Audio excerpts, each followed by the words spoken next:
अंधन को आँख देत कोढ़िन को काया, बांझन को पुत्र देत निर्धन को माया।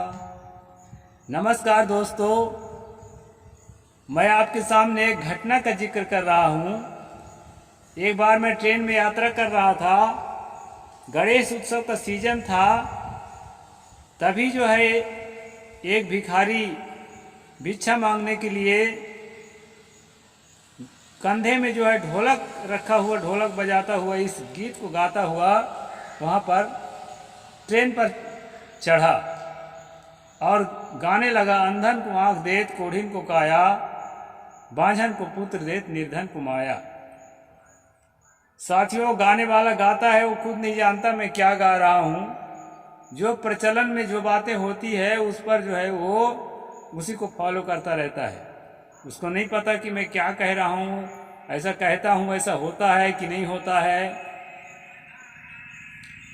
तो संजोग बस वैसे मुझे नहीं करना चाहिए ऐसा, लेकिन मैंने तपाक से उस आदमी से पूछा कि सूरदास जी, वो आंखों से अंधा था। मैंने कहा, सूरदास जी आप पब्लिक में मांगते हैं, क्या ऐसा नहीं हो सकता कि एक बार ट्राई करके देख लिए होते गणेश महाराज से, तो आपको धन भी मिल जाएगा और आपको दृष्टि भी मिल जाएगी। तो साथियों बहुत झल्ला उठा, गुस्सा में आया और गालियां भी देने लगा। अब मैं क्या कर लेता, सुन लिया और आगे बढ़ चला। वो आगे बढ़ चला, मैं तो सीट पर बैठा था। तो ये घटना मुझे याद आ गई कि कैसी होती है आदमी की श्रद्धा, आदमी की आस्था, कि अगर वह झूठ पर भी आस्था रखता है और उस पर यदि कुछ सवाल उठा दिया जाए तो वो बर्दाश्त नहीं कर पाता है। साथियों, मैं मनुस्मृति का स्ट्रीम 9 अध्याय तक पहुंच चुका हूं, लेकिन पिछले तीसरे अध्याय में एक श्लोक छूटा तो नहीं था, लेकिन ठीक से उसका डिफाइन मैं नहीं किया था। आज सुबह जब साइंस जर्नी का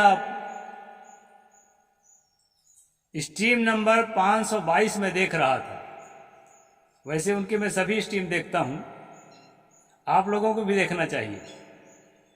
तो एक मजे की बात उसमें मिली, इसके कारण मैं फिर तीसरे अध्याय की ओर लौटा और उस पर मैं स्ट्रीम कर रहा हूं। तो इस पर आपको ध्यान देना होगा। साथियों, ये क्या चीज है, गणेश क्या चीज है, विनायक क्या चीज है। विनायक का मतलब होता है विशेष प्रकार का नायक। नायक का मतलब नेता होता है, जिसके नेतृत्व में हम काम करते हैं। तो प्राचीन काल में आदिवासी समुदाय में जो कबीले का मुखिया होता था, जो विशेष तौर तरीके से कबीला को चलाता था, उसके नियमावली को सबको अपने अनुशासन में रख करके पालन कराता था, दोस्तों उसको विनायक कहा जाता था और उसी को गणेश भी कहा जाता था। गण धन ईश बराबर गणेश, समूह का मुखिया गणेश का मतलब होता है। तो आदिवासी परंपरा में, मूल निवासी परंपरा में गणेश पूजा प्राचीन काल से रही है। उस मुखिया को बैठा करके ठीक उसी तरह पूजा किया जाता था जिस प्रकार पारखी संतों को कुर्सी पर या आसन पर बैठा करके उसके जो अनुयायी लोग हैं वो पूजा करते हैं, जीवित बैठा करके। यही परंपरा दोस्तों आगे चल करके प्रतीक पूजा में बदल गई। तो प्रतीक पूजा में क्या बनाया गया, उसको जो है एक हाथी का आकार बनाया गया, बड़े बड़े कान और लंबी सूंड और बड़ा सा पेट। इस प्रतीक का एक अर्थ होता है दोस्तों, बड़े बड़े कान का मतलब है मुखिया जो है कहाँ कहाँ क्या क्या चल रहा है अपने कबीले के अंदर और अपने कबीले के बाहर, हमारे संबंध में, हमारे अच्छाइयों के संबंध में या हमारे बुराइयों के संबंध में, वो सबको सुनने की क्षमता रखता है। बड़े बड़े कान का प्रतीक बनाया गया। और सूंड जो होता है दोस्तों, ये नाक होता है। तो दूर तक की बातों को, दूर तक की सुगंधी को, अपने कीर्ति को, अपने अकीर्ति को परखने की क्षमता के लिए एक प्रतीक बनाया गया, लंबी सूंड, जो हाथी का होता है। अब पेट बड़ा बनाया गया। पेट क्या होता है दोस्तों? पेट होता है खजाना। हम जो भी खाते हैं पेट में जाता है और पेट से चारों तरफ हमारे शरीर में उसका पोषण मिलता है। तो मुखिया के पास जो है खजाना बड़ा होता है और वो खजाना से पूरे गण का जो है उसका पोषण होता है। इस चीज का प्रतीक बनाया गया था मूल निवासी आदिवासी समाज में। इसको आप गोंडवाना इतिहास पढ़ेंगे तो उसमें भी आपको मिल जाएगा, मैंने पढ़ा है। तो ये बनाया गया था एक प्रतीक, और उसकी पूजा करने का जो परंपरा है ये मूल निवासियों की परंपरा थी। तो साथियों, इसमें किसी भी प्रकार से अंधन को आंख देत, कोढ़िन को काया, बांझन को पुत्र देत, निर्धन को माया जैसा कोई गुण नहीं है। उसमें सिर्फ यही गुण है कि वो सबका पालन पोषण करने वाला मुखिया जो है, विनायक, विशेष प्रकार का नायक, गण का अधीश जो है, गणनायक गणेश के रूप में उसकी पूजा की जाती थी। साथियों, यह ब्राह्मणों की पूजा नहीं थी। इसके लिए सबसे बड़ा प्रमाण मैं आपको आज ब्राह्मण ग्रंथ के अंदर से देना चाहता हूं। इसी के लिए यह वीडियो आज मैं बना रहा हूं। गणेश पूजा को अपने में कैसे कन्वर्ट कर लिया, जबकि इनका नहीं था, क्योंकि इन्होंने अपनी किताब में यह बात लिखी है कि जो गणों का विनायक के पूजा करने वाले हैं वो श्राद्ध कर्म में त्याज्य हैं। मतलब इनके धार्मिक अनुष्ठानों में ऐसे आदमी को नहीं बिठाना चाहिए, ऐसे आदमी को प्रवेश नहीं देना चाहिए जो विनायक पूजा करता है, अर्थात गणेश पूजा करता है। और क्या क्या लक्षण बताया है उसको मैं पढ़ के सुनाऊंगा दोस्तों, ताकि आप ये पूरा पक्की तरह से आप जान लेंगे कि ये गणेश पूजा मूल निवासियों का, उनके परंपरा का हिस्सा था, लेकिन जो है बाद में इसको अपने में कन्वर्ट कर लिया गया ब्राह्मणों द्वारा। अब मैं उन्हीं की किताब से आपको इसको प्रमाणित कर रहा हूं।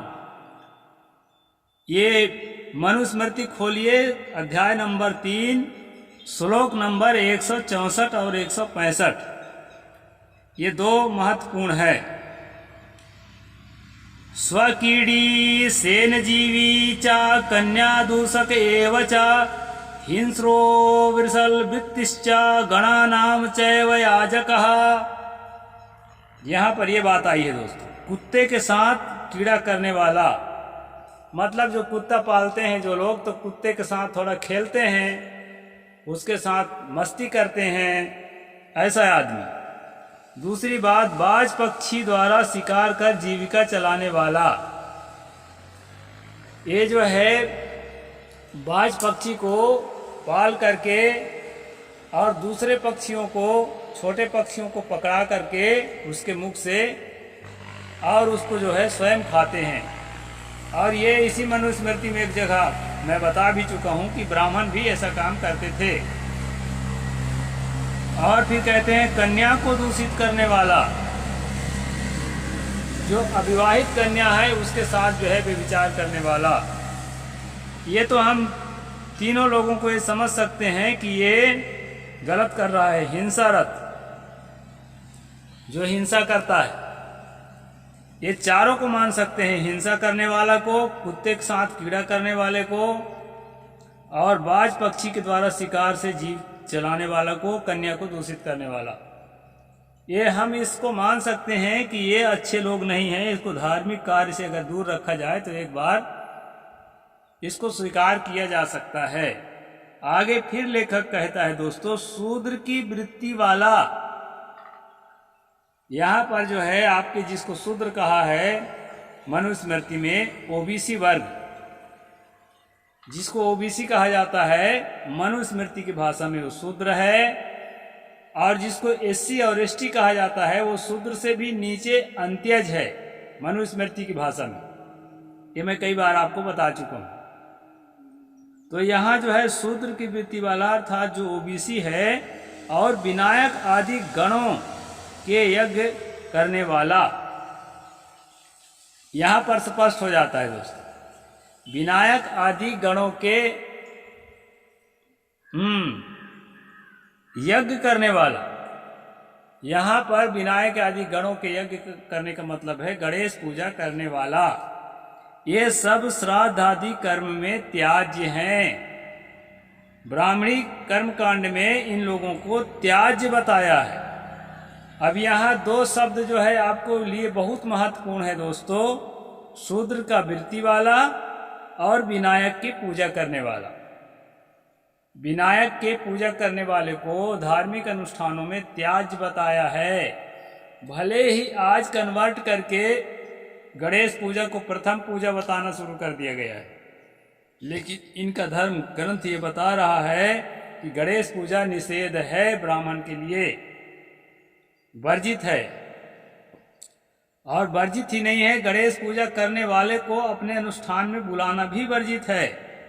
कि जो गणेश पूजा करता है और जो है शूद्र वृत्ति वाला है उसको जो है अपने अनुष्ठान में, धार्मिक अनुष्ठान में बुलाना भी मना किया गया है। अब एक श्लोक मैं और पढ़ देता हूं दोस्तों, तो और ज्यादा स्पष्ट हो जाएगा। आचारहीनः क्लीबश्च नित्यं नियाजनकस्तथा कृषिजीवी श्लीपदी च सन्निर्दिन्दित एव च। ऊपर में एक शब्द छूट गया था, याजकः। याजकः के मतलब होता है भिक्षुक या मांग कर खाने वाला। कबीर पंथ उस जमाने में नहीं था दोस्तों, लेकिन जिस जमाने में ये किताब लिखी जा रही थी उस टाइम पर बौद्धिस्ट लोग होते थे, उनके भिक्षुक होते थे जो प्रायः अपने अनुयायियों के यहाँ मांग कर खाते थे। आज भी खाते हैं, ये परंपरा है। तो उसको भी इसमें कहा है कि जो मांग कर खाने वाले लोग हैं, जो भिक्षुक हैं, उनको भी दूर रखा जाए। अब इसमें मांग कर खाने वाला भिक्षुक और जो है शूद्र वृत्ति वाला व्यक्ति और विनायक की पूजा करने वाला व्यक्ति, ये तीन चीजें आपको मैं तीन लक्षण दे रहा हूं कि ये जो है इतिहास के हिसाब से किसके लक्षण है। ये लक्षण है दोस्तों मूल निवासियों के। तो इनको जो है अपने धार्मिक अनुष्ठान से दूर रखने की बात यहाँ पर कही गई है। यहाँ कहता आचारहीनः क्लीबश्च नित्यं याजनकस्तथा कृषिजीवी श्लिपदी च सन्निर्निन्दित एव च। पूज्य जनों के प्रति शिष्टाचार रहित। यहाँ पूज्य जनों का मतलब है ब्राह्मण आदि जो पुरोहित होते हैं, जिसको हिंदू धर्म में पूज्य माना गया है। पहले जो हिंदू धर्म में भर्ती नहीं हुए थे, जो ओबीसी, उस जमाने में हिंदू धर्म प्रचलित नहीं हो पाया था, तो इन लोगों को जो मूल निवासी लोग थे वो पूज्य जन नहीं मानते थे, क्योंकि उसमें श्रद्धा नहीं थी। जब उसमें भर्ती हो गए तो श्रद्धा होने लगी, तो उनके प्रति शिष्टाचार रहित होते थे और स्वधर्म पालन में कातर होते थे। मतलब जिसको ये अपना धर्म समझते थे, इनके धर्म को वो नहीं स्वीकार करते, उसको स्वधर्म अर्थात अपना धर्म मान करके उसका पालन नहीं करते थे। कातर नित्य याचना करने वाला और जो है रोज मांग करके खाने वाला। रोज मांग करके खाने वाला भिक्षु होता है दोस्तों, जो बुद्धिज्म को फॉलो करता है। खेती करके जीने वाला, ये और खतरनाक बात है। खेती करके जीने वाला व्यक्ति को यज्ञ आदि धार्मिक अनुष्ठानों से दूर रखने की बात यहाँ पर मनु करते हैं। यानी खेती करना बहुत बड़ा पाप है। इसको मैं वाल्मीकि रामायण के उत्तरकांड से भी आपको बताया था। आमिषम यच्च पूर्वेशाम, ये वाला श्लोक के माध्यम से, कि सतयुग में केवल मांस ही खाया जाता था, जिसके कारण पुण्य ही पुण्य था, और जब से खेती करना शुरू किए तब से पाप का एक चरण धरती पर आ गया। ये वाल्मीकि ने कहा, उसको मैं आपको बता चुका हूँ। तो इस प्रकार दोस्तों, खेती करने वालों से यहाँ घृणा क्यों किया जा रहा है, इसका भी मतलब आप समझ सकते हैं। खेती करने वाला कौन होता है? खेती करने वाला जाति के हिसाब से देखेंगे तो सबसे ज़्यादा खेतीहर जो जातियां हैं, कुर्मी जाति, लोधी जाति, कुशवाहा जाति, जो प्राय ओबीसी में आते हैं, और जो है इनको जो है यहाँ पर यज्ञ कर्म में, धार्मिक अनुष्ठानों में शामिल होने से रोकने की बात कही गई है। खेती करके जीने वाला और पील पाँव वाला, पील पाँव होता है दोस्तों एक बीमारी है जिसको हाथी पाँव कहते हैं, मोटा हो जाता है, स्लीपत कहते हैं, और वो एक कठिन बीमारी है, उसका ठीक ठाक इलाज अभी भी नहीं खोजा जा सका है। तो इस प्रकार के लोगों को यहाँ पर जो है श्राद्ध कर्म में या धार्मिक अनुष्ठानों में आने से रोकने की बात कही गई है।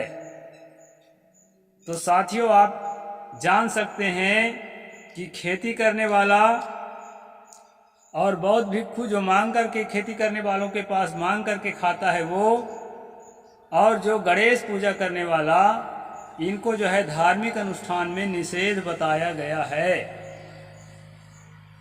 और आज आप देखते हैं कि कोई भी धार्मिक अनुष्ठान के शुरुआत में सबसे पहले विनायक पूजा, गणेश पूजा, हालांकि ये लोग गोबर से करते हैं लेकिन करते हैं। तो लोगों को श्रद्धा को अपनी ओर कन्वर्ट करने के लिए दोस्तों यह एक चाल है, एक षड्यंत्र है। इस बात का पर्दा खोलने के लिए मैं आपको यह वीडियो समर्पित करता हूं। और ज़्यादा डिटेल में इस बात को समझना है तो साइंस जर्नी के 522 नंबर वीडियो आप लोग ज़रूर देखें, क्योंकि उन्होंने इस विषय को संक्षेप में ही कहा है, क्योंकि उनका बहुत सारा विषय रहता है, लेकिन बहुत बढ़िया बताया है। और मेरे को उसी से प्रेरणा मिला, तो मैं कहा इस पर दोबारा एक नज़र डालता हूँ। तो दोबारा एक नज़र डाल करके मैं वीडियो बनाया है दोस्तों। इसको ज़रूर आप जो है देखें और अपने साथियों तक पहुँचाएं, ताकि जो है सत्य का खुलासा अच्छी तरह से हो। साहिब बंदगी, जय जोहार, जय भीम, जय भारत।